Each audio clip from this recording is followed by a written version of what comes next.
Je suis médecin chef de zone de la zone de santé de l'Emer. Actuellement, dans notre zone de santé, nous avons une épidémie. Et l'épidémie qui est connue partout, c'est l'épidémie de monkeypox.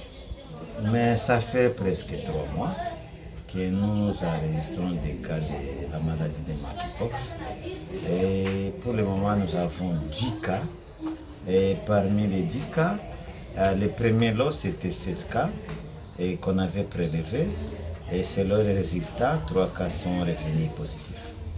Et le deuxième lot, c'est 3 cas qui fait 10. On a prélevé, mais jusqu'à présent, nous attendons les résultats. Et comme vous le savez, normalement, c'est une maladie très contagieuse et d'origine virale.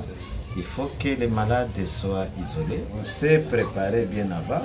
On savait qu'il y avait déjà une épidémie dans la zone de santé de Nyangezi, et dans la zone de santé d'Uvira, dans la zone de santé de Ruzizi, et nous, nous étions au milieu. Il a fallu vraiment qu'on se prépare parce qu'on s'attendait que l'épidémie puisse arriver. Les 3 derniers cas ont été enregistrés à l'EMER centre et qui ont été pris en charge à l'hôpital général de référence de l'EMER. Nous avons envoyé le message auprès du gouvernement et le gouvernement est en train de se sensibiliser comment nous trouver un partenaire.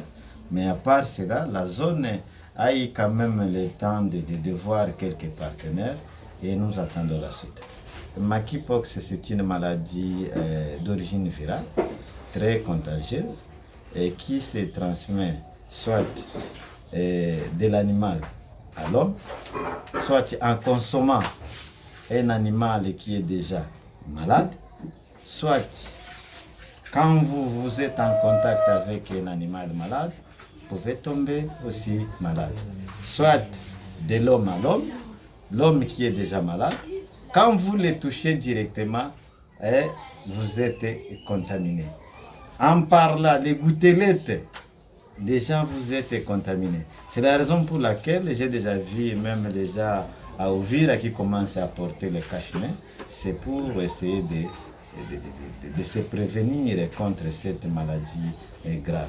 À part cela, les virus, on peut les rencontrer dans les salives, on peut les rencontrer dans les urines, on peut les rencontrer dans les spermes, et ce qui veut dire que les rapports sexuels aussi, c'est un moyen aussi de transmission. Et là, c'est un peu grave, parce que même la sueur, des gens, quand vous êtes en contact, la sueur pouvait être contaminée avec cette maladie. Même quand vous utilisez les préservatifs, vous pouvez être contaminé toujours.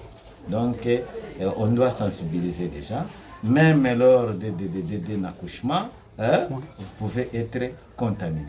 Donc, il faut quand même sensibiliser les gens qu'ils ne doivent pas faire n'importe quoi.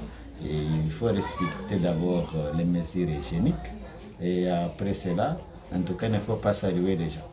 Dire à quelqu'un bonjour de lui et vous passez, mais il ne faut pas quand même lui tendre la main. Ça, ce n'est pas bon. Oui, docteur, on voulait comprendre, est-ce qu'il y a une particularité dans la contamination, par exemple, les femmes, les enfants et les hommes? Est-ce que toutes les catégories sont exposées au même pied d'égalité? Est-ce que toutes les catégories sont exposées? Même les agents médicaux sont exposés. Si un agent médical examine quelqu'un qui souffre de monkeypox sans même porter les gants, ou bien s'il touche les urines sans même porter les gants, il peut être contaminé. Ou même 10 sans même se protéger, il peut se contaminer.